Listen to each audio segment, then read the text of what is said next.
Sortie pédagogique à Bamako. Journal parlé présenté par les étudiants de la 6e promotion de l'École supérieure de journalisme et des sciences de la communication, spécialité radio.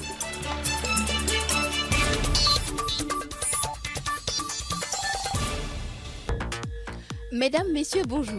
Bienvenue dans cette 4e édition de notre journal, une édition spéciale de la 6e promotion, dans le cadre de la sortie pédagogique de l'École supérieure de journalisme et des sciences de la communication.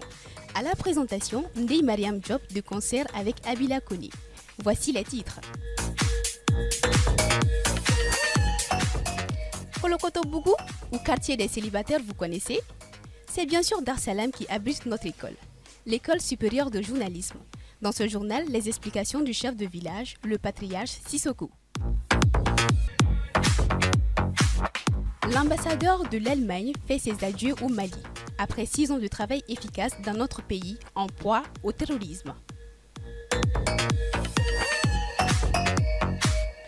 La fameuse noix de cola, un rôle central dans la cohésion sociale. C'est tout pour le sommaire, le développement dans un instant.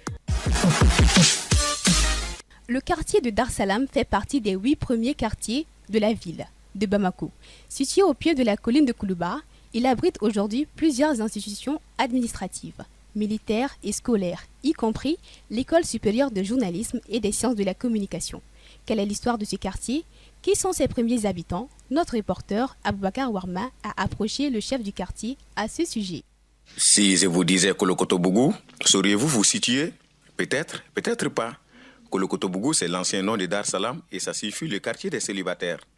Le quartier de Dar Salam a fêté son centenaire en 2023, donc un vieux quartier qui fait partie des 8 premiers quartiers de la ville de Bamako. De Kolokoto-Bougou, quartier des célibataires, au départ, le quartier a été baptisé 2 fois, nous explique Dr Srabamba Sissoko, chef du quartier.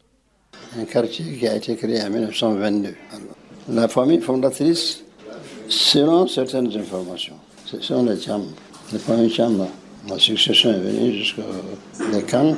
Les Khan, une succession de familles Peul. À l'époque, on l'appelait Kolokoto-Bougou, en panda classique, c'est-à-dire le quartier des célibataires. Son premier nom. Un autre nom lui a été donné, Verdani, quoi. Verdani, c'est quoi? C'est le parc à bétail, quoi. À l'époque, les gens venaient perdre les animaux. Le quartier a été rebaptisé une deuxième fois Dar Salam.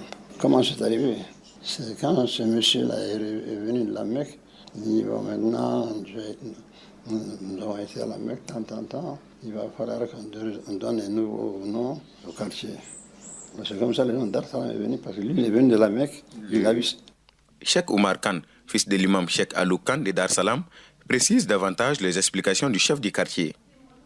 Avant la construction de l'ENI, les Blancs ont demandé à ce que les habitants qui étaient là-bas au campement de quitter le lieu.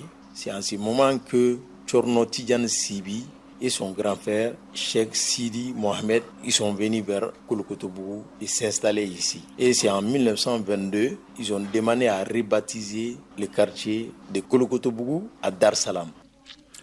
3 familles, les familles Kane, Khan et Tcham, fondatrices du quartier, assurent à tour de rôle par doyen d'âge la fonction de chef de la grande et première mosquée du quartier. C'est ce qui nous explique Cheikh Oumar Khan, fils de l'imam Cheikh Alou Khan de Dar Salam. La famille Khan, la famille Tcham et la famille Kane, c'est ces 3 grandes familles qui constituent la famille Morila. Tchorno Tchane Subi, c'est lui le maître de tout le monde, le calife et l'imam. Mais l'imam était donné à Djoro Bassoum. C'est lui, on peut dire qu'il a été le premier imam. Après Djoro Bassoum, c'est Tchorno Hadi Khan qui l'a succédé. Après Tchorno Hadi Khan, Cheikh Mar Cham est venu. Après Cheikh Mar Cham, c'est aujourd'hui Cheikh Alou Khan qui détient aujourd'hui la destinée du Zawiya. La nomination du chef du quartier de Dar Salam se fait selon un certain nombre de critères. Écoutons à ce sujet le chef du quartier, Dr Srabamba Sissoko. Pas de Dar Salam seulement, hein. C'est différent, même dans les régions.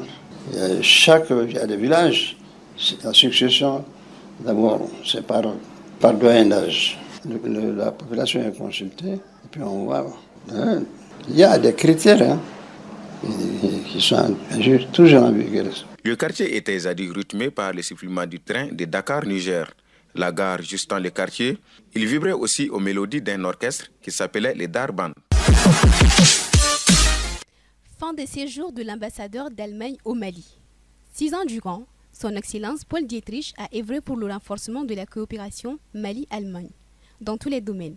Pour son départ, le ministre des Affaires étrangères et de la coopération internationale lui a offert hier un dîner d'adieu. Le compte-rendu de Abdoulaye Suleiman Togo. D'Allemagne au Mali, Dr Dietrich Paul fait ses adieux aux autorités et au peuple malien. Lors du dîner d'adieu, le ministre en charge des Affaires étrangères Abdoulaye Diop a fortement souligné les actions décisives du diplomate allemand en soutien au Mali, confronté à une crise multidimensionnelle. C'était en présence d'autres ambassadeurs, notamment ceux du Qatar, des États-Unis d'Amérique et diverses autres personnalités. C'est d'abord l'ambassadeur d'Allemagne, Dr Dietrich Paul, qui a appelé les relations internationales à bien intégrer l'acceptation des différences entre les nations. Il souhaite le retour de la sécurité et de la stabilité au Mali. C'est le bon moment de révaloriser le dialogue et de se développer. C'est ce que le Mali fait maintenant avec les États de l'AES. Et nous, en Allemagne, on essaie de le faire et on va le faire avec nos partenaires européens. On a des projets partagés, on a des visions pour faire face aux défis qui se présentent. Parfois, on a des approches européennes qui marchent pour nous, mais pas pour tout le monde. Et parfois, je pense, on a eu des attitudes de vouloir imposer nos solutions aux autres. Ça, j'ai compris, ne marche pas. Pour moi, c'était un vrai privilège de travailler ici, de vivre ici avec vous, même si je pars. On va rester en contact et l'amitié va rester. J'ai pu voyager beaucoup dans ce pays. J'ai pas pu visiter le pays d'Ogan, une région particulièrement intéressante. Je souhaite vraiment que la stabilisation du pays puisse bien avancer et je vous promets, au plus tard, je serai ici dans 2027 pour le CIGI prochain. On se donne rendez-vous. Merci. Le chef de la diplomatie malienne, Abdoulaye Diop, s'est réjoui de la qualité du travail abattu par l'ambassadeur de l'Allemagne malgré les moments difficiles. Il est revenu sur l'historique des relations diplomatiques entre nos deux pays. Nous nous réjouissons chaque fois de rappeler qu'il y a des liens singuliers entre le Mali et la République fédérale d'Allemagne. Votre pays a été le premier pays à établir des relations avec le Mali. Et nous souhaitons dans ce contexte maintenir et renforcer ces relations. De votre passage ici, j'ai senti un effort sincère d'avoir toujours une approche conciliante, mais une approche constructive. Écoutez, chercher des solutions, ne cherchez pas nécessairement à juger parce que nos relations, nos pays ont traversé des moments particulièrement difficiles. Il y a eu certainement aussi des moments de tension, mais malgré ces situations tendues, vous avez toujours œuvrer à maintenir le cap. Le cap, c'est d'abord toujours une approche empreinte de respect mutuel. Tous ces messages sont bien reçus et bien perçus par les autorités maliennes que nos relations, malgré les difficultés du moment, nous devons toujours les voir dans une perspective historique de long terme. Lors de l'événement, le ministre Abdoulaye Diop a, au nom du président de la transition, Assimi Goïta, élevé les diplomates allemands au rang d'officier de l'ordre national du Mali à titre étranger en guise de reconnaissance de son engagement et de sa contribution à l'essor des relations d'amitié et de coopération entre le Mali et l'Allemagne. C'était dans une ambiance de belles notes de Kora.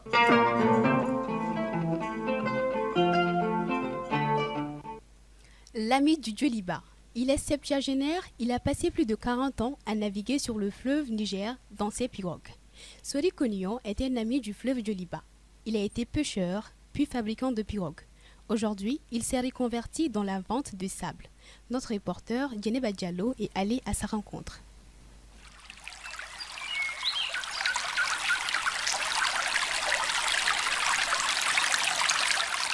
Le vieux Sori Konyon est natif de la région de Mopti, où il a grandi. Il se rappelle de son enfance comme si c'était hier. Comme un bon fils du Djoliba, Sori Konyon confesse avoir passé toute son enfance dans les pirogues avec son papa et il considère ces moments comme les meilleurs de sa vie. Voilà pourquoi la pêche est la seule activité qu'il a apprise au cours de son enfance, en plus de l'école coranique qu'il a fréquentée dans son village. Ce village qu'il a dû quitter dans les années 73 dans la quête d'une meilleure qualité de vie parce que la chasseresse avait volé le bonheur aux villageois. Content de notre visite, le vieux Sori nous révèle avoir connu 6 femmes dans sa vie. Tout en souriant, il remercie le bon Dieu de lui avoir donné beaucoup d'enfants. Il évoque également ce moment où le poisson était facilement trouvable, contrairement à nos jours. C'est d'ailleurs la principale raison de sa démission du secteur de la pêche après 10 ans dans ce milieu. Il s'est alors converti dans la fabrique de pirogues pour mieux subvenir aux besoins de sa famille, c'est dans quoi la pêche ne lui était plus favorable. Sur les berges du fleuve Niger, Sori Kognon s'est fait un ami du nom de Abdoulaye Traoré. Ce dernier a été témoin des moments de joie et de détresse du vieux Sori. Il n'a pas manqué de faire l'éloge de la bravoure qu'incarne son ami. Quand Sori a dit laisser son métier de pêcheur, il ne s'est pas laissé abattre trop longtemps. Il a vite appris les secrets du fabricant de pirogues. C'est un vrai battant. Avec un âge qui avance au fil du temps, Sori Kognon ne s'en sortait plus dans la fabrique de pirogues. Il s'est alors trouvé une place dans la vente du sable qui lui permettait de rester auprès du fleuve et de se faire un peu d'argent. Au début, tout allait bien pour lui dans ce métier. Mais malheureusement, cela n'est plus le cas. Il s'exprime en ces termes, je cite. « Aujourd'hui, il n'y a pratiquement plus de sable dans les environs. Les revendeurs sont contraints de s'y rendre jusqu'à la zone de Kangaba pour s'approvisionner. » Fin de citation. Le vieux Sori regrette les dégâts que la drogue est en train de causer au fleuve avec ses produits chimiques. Il espère que cette situation va changer le plus vite que possible car les poissons fuient et les sables diminuent dans le lit du Djoliba. Merci Djeneba pour ce portrait. Au Mali, la noix de cola ne se résume pas à un simple fruit. Elle incarne un symbole de culture profondément enraciné dans la tradition sociale et spirituelle. Présente dans les étapes de fiançailles et de mariage, les négociations et autres transactions coutumières, les processus de conciliation et de réconciliation, la noix de cola joue un rôle central dans la cohésion communautaire. Consommée pour ses vertus stimulantes et digestives, la cola est aussi un produit de commerce ancestral, reliant les régions forestières de l'Afrique de l'Ouest aux zones sahéliennes. Que de révélations dans ce reportage de Soumaïla Issa Maïga. Dans les ruelles animées de Bamako comme dans les villages reculés du pays, la noix de cola circule de main en main, tissant des liens entre les générations. Offerte en gage de respect, partagée lors des mariages ou des réconciliations, la noix de cola est un fruit très symbolique dans la société malienne. Mamadi Keita, vendeur de cola au grand marché de Bakari Bougou, donne quelques détails sur le produit. La cola, c'est un produit de cru qui provient du colatier. Le tronc ressemble beaucoup au tronc du manguier. Les feuilles également ressemblent aux feuilles du manguier. Mais généralement, c'est dans les pays côtiers qu'on retrouve ces arbres, notamment en Côte d'Ivoire, en Guinée, au Nigeria, Libéria, ainsi de suite. La cola, c'est un fruit très sollicité parce que ça rentre dans beaucoup de cérémonies funéraires, baptêmes, mariage, règlement des conflits. Donc nous, c'est par importation qu'on a de la cola en provenance de la Côte d'Ivoire. Le prix est très variable, c'est aléatoire en fonction des périodes. Donc ici, le coût d'un panier de cola, souvent 75 000 et souvent même 100 000. Donc le prix n'est pas maîtrisable, ça subit beaucoup de fluctuations. Âgé de 18 ans, Khalifa Oumar Diakité perpétue une tradition familiale en vendant la noix de cola. Une activité qu'il a naturellement héritée de ses parents.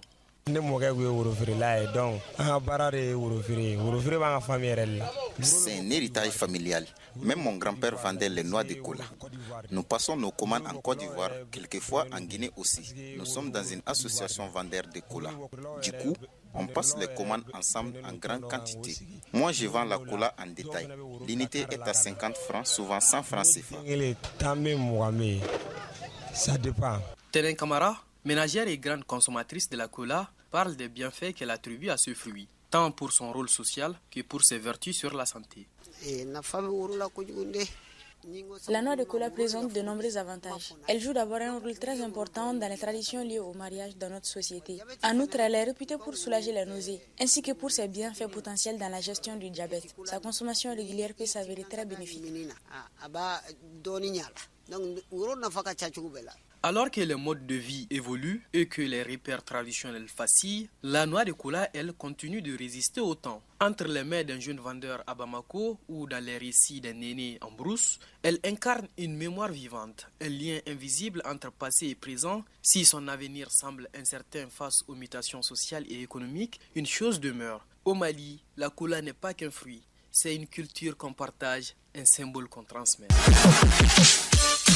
À présent, les brèves avec Abila Kouni. Le président de la transition, le général Assimi Goïta, effectue ce week-end une visite officielle du 21 au 26 juin 2025 en Russie sur l'invitation du président Poutine. Cette visite a pour but de renforcer les relations bilatérales stratégiques entre nos deux États. A rappeler que la première visite du président de la transition hors de l'Afrique avait été réservée à la Russie dans le cadre du deuxième sommet russo-africain tenu à Saint-Pétersbourg. C'est parti pour la deuxième phase du programme de développement de l'irrigation dans les bassins du Bani et du Séléngué. Les PDI-BS, le coût d'envoi de cet important projet agricole a été donné hier par le Premier ministre Abdoulaye Maïga. D'un coût de 30 milliards de francs CFA financé par la Banque ouest africaine de développement, l'État malien contribue à hauteur de 900 millions. L'objectif affiché est de renforcer les aménagements hydro-agricoles pour mieux intégrer l'agriculture et l'élevage en misant sur la production de fourrage et la formation des producteurs. Un pas de plus vers la sécurité alimentaire et la résilience des zones rurales. Dans le domaine de la microfinance, la société Kafo Djiguiné a tenu hier sa 36e assemblée générale au cours de laquelle il a octroyé un crédit de près de 45 milliards à sa clientèle. Cette somme est légèrement en baisse par rapport à l'année dernière à cause du contexte économique difficile. Hors de nos frontières, le lundi dernier, un avion militaire américain a quitté la base d'Agadez au nord du Niger, marquant la fin officielle de la présence militaire des États-Unis dans ces pays de l'AIS. Cette décision fait suite à la dénonciation des accords militaires par les autorités nigériennes en mars 2025 dans un contexte de repositionnement stratégique vers des alliances de respect et de souveraineté. Le Mali, pays voisin, est également dans ce processus de rupture avec certains partenaires occidentaux. Le départ définitif des troupes américaines du Sahel renforce les dynamiques de coopération régionale entre Bamako, Niamey et Ouagadougou dans le cadre de l'AIS, notamment en matière de défense et de lutte contre le terrorisme. Et le gouvernement sénégalais a lancé un plan de soutien aux producteurs du riz local. Avec une subvention directe de 15 milliards de francs CFA, c'est pour faire face à la hausse des prix et réduire surtout la dépendance des importations asiatiques. Objectif, atteindre 70% d'autosuffisance d'ici 2026, indique le gouvernement d'Ousmane Sonko. Cette importante décision de Dakar relance les débats sur les politiques agricoles souveraines et la coopération régionale dans l'UEMOA. Et enfin, l'Iran produit 234 000 ingénieurs par an, ce qui place le pays au 3e rang mondial juste derrière la Russie et les États-Unis. Fait crier 70% de ses étudiants en ingénierie, technologie et mathématiques sont des femmes. Et c'est tout pour ces brèves. Voilà, c'est tout pour aujourd'hui. Ce journal vous a été présenté par Ndeye Mariam Diop avec la collaboration de Abila Kouni. Coordination des professeurs Baba Djourté et Tchouna Mathieu Kouni. Mise en onde assurée par Idrissa Kanté. Merci de nous avoir suivis. À demain, même heure, même fréquence. C'était le journal de la sortie pédagogique de la 6e promotion spécialité radio de l'École supérieure de journalisme et des sciences de la communication.